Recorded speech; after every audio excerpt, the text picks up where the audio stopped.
Ազգային ժողովի ուժեղ Հայաստան եւ Հայաստան խմբակցությունների հարգելի պատգամավորներ, նիստի աշխատանքներին հետևող քաղաքացիներ։ Ինչ տեղի ունեցավ երեկ եւ ինչու ենք մենք ստիպված նորից վերադառնում հանձնաժողովների 3 նախագահների ընտրության հարցին։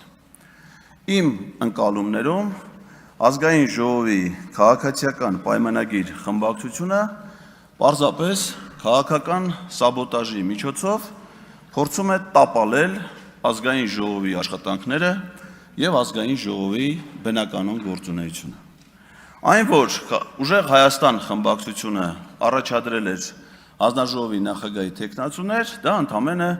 կանոնակարգ օրենքի պահանջի կատարում էր, նաեւ Սահմանադրական դատարանի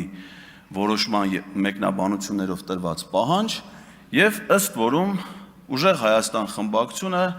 առաջնորդվել էր մոտեցումներով ի տարբերություն օրինակ քաղաքացիական պայմանագիր խմբակցության, որ հանձնաժողովի նախագահների պաշտոնում, չնայած որ դրանք քաղաքական պաշտոններ են եւ մասնագիտական պահանջներ չեն ներկայացում այդ պաշտոններին, այնուամենայնիվ ոլորտային ուղղվածությունը նկատի ունենալով առաջադրվել էին ըստ էության լավագույն տեխնացուներ տվյալ պաշտոններին համապատասխանող բոլոր 3 պոզիցիաներում։ Բայց քաղաքացիական պայմանագիր կուսակցությունը որոշեց, որ դեմ քվեարկել բոլոր 3 տեխնացուներին եւ ստիպեց մեզ նորից վերադառնալ այս հարցի քննարկմանը։ Օգոստոսի 2-ից մենք աշխատում ենք, արդեն 16-րդ նիստն է։ Եվ մենք հենց չենք անցել մեր երկրի համար կարևորագույն նշանակություն ունեցող քաղաքական հարցերի քննարկմանը։ Ազգային ժողովի ղեկավար մարմինների ընտրությունը նախագահ, տեղակալներ, հանձնաժողովի նախագահներ միտված է ընդամենը ազգային ժողովի հետագա 5 տարիների աշխատանքների կազմակերպման, այսինքն դա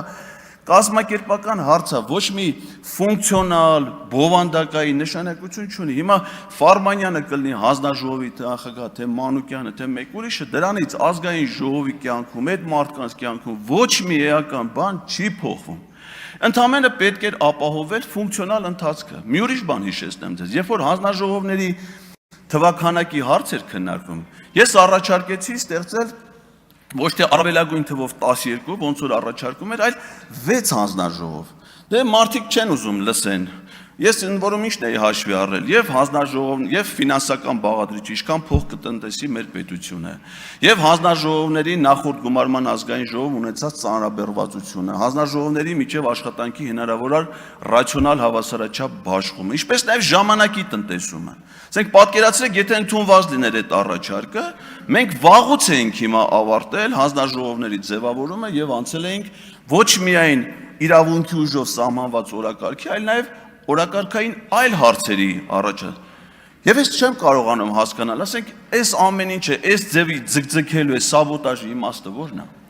Ընդ որում ես սա կարծում եմ, որ սաբոտաժը ոչ միայն ազգային ժողովի բնականոն գործունեությանը, այլև կառավարության գործունեությանը։ Որովհետև այն պահին, երբ որ դուք կայացրեցիք այն որոշումը, որ մենք պիտի վերադառնանք նորից այս հարցին, նույն օրը կառավարությունը հավանություն է տվել կառավարության գործունեության ծրագրին, որը հիմա արդեն ամենայն հավանականությամբ ուղարկվել ազգային ժողով։ Դրանից առաջ ազգային ժողովը ուղարկվել կառավարության կառուցվածքի մասին օրենքում փոփոխության նախագիծը, որը մենք նույնպես պետք է քննարկենք մինչև կառավարության ծրագիրը, որովհետև հերթականությունը հարցերի քննարկման կանոնակարգը սահմանում է։ Դրանից առաջ ազգային ժողովը արդեն մուտք է եղել եւ մենք պիտի քննարկենք կենտրոնական ընտրական հանձնաժողովի հաղորդումը հերթական խորհրդարանական ընտրություններից հետո։ Եվ հիմա այս կարևոր հարցերը թողած պատրաստի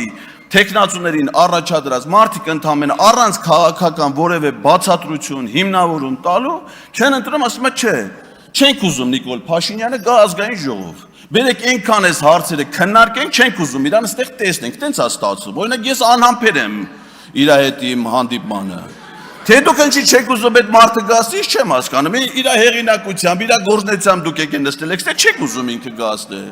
Բա կառավարությունը պիտի գա որ մենք աշխատենք, բա մենք այդ կառավարությանը պիտի վերահսկենք, 16 նիստան իրանք ստեղ չեն եկել։ Իհարկե այդ պոզիցիայի մեջ որոշ դրական էլեմենտներ կարելի է նկատել, բայց շուտ է։ Դա մենք պիտի ի վերջո այնպես անենք, որ Նիկոլ Փաշինյանի փոխարեն այստեղ գա Սամվել Կարապետյանը։ բայց առայժմ շուտ է, գոնե մի անգամ ծրագիր ներկայացնելու հնարավորություն պետք է ստեղծել, նոր հեռացնել։ Դուք մի քիչ առաջ եք ընկել իրադարձություններից, խափանում եք նույնիսկ դրա մուտքը ազգային ժողով, բայց մենք ճիշտ ասած տես չէինք նախատեսել։ Եվ ես կարծում եմ, որ այս մոտեցումը ազգային ժողովի աշխատանքների կազմակերպման խիստ անընդունելի է։ Տեսեք ինչ էր քննարկում, հարցնում էին ո՞նց է առաջադրվել, ենթադրենք Հայկ Ֆարմանյանի տեխնատությունը կամ մյուս տեխնատությունները։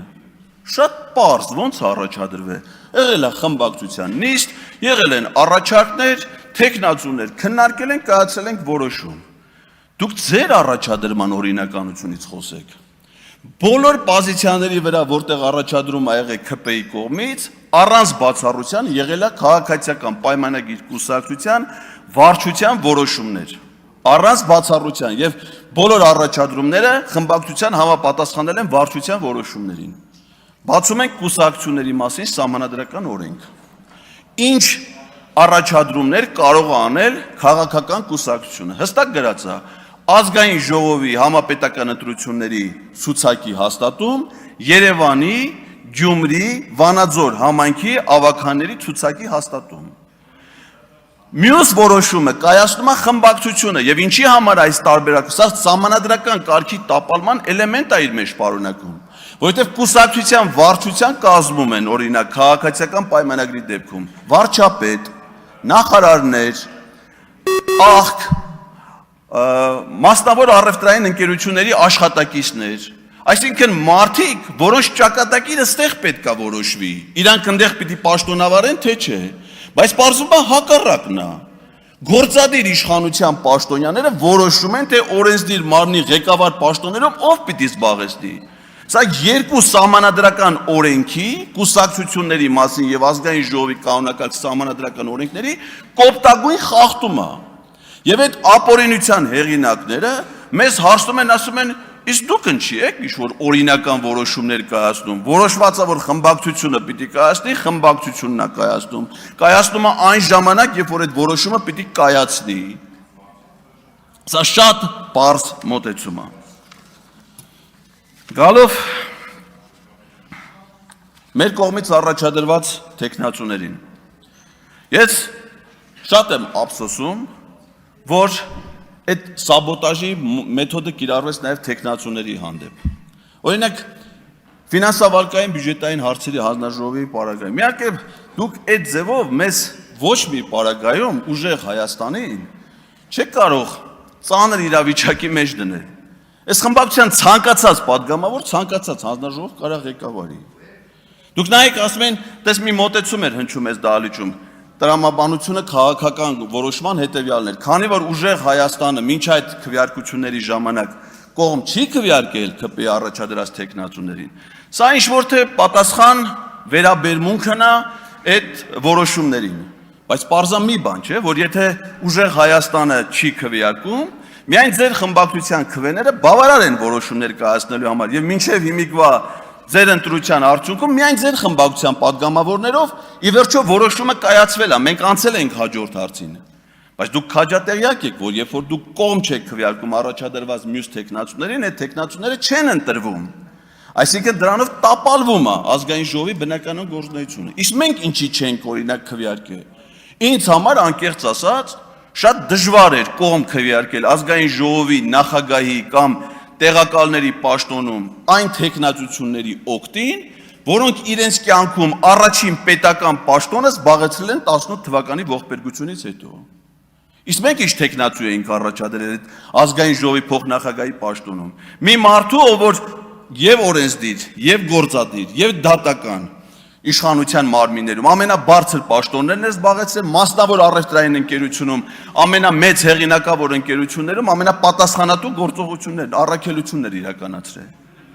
Իսկ դեռ ինչ առաջադրումներ են, ասենք օրինակ պաշտպանության հարցերի հանձնաժողովի նախագահի պաշտոնում ինձ համար դժվար է կողմ քվեարկել մի մարդու օգտին, որի առնչությունը պաշտպանության հետ միայն կայանում է նրանում, որ Սեյրան Օհանյանի տեղակալի Կարեն Կարապետյանի արտակարգ իրավիճակների նախարարի պատերազմը տանուլ տված նախարարի հիմա հրթիռների գործով մեղադրվողի ընկերն է։ ուրիշ առնչություն պաշտպանության ոլորտի հետ, ինձ հայտնի չի, եթե ու այդ մարդուն կողմ քվեարկելը ինձ համար շատ դժվար է։ Մեկ է պարզում է, որ ենթադրենք մարդիկ կան, որ Ամփոփեք ժամանակն ավարտվեց։ դեմ են քվեարկում ամենապրոֆեսիոնալ տեխնացուներին։ Շնորհակալ եմ։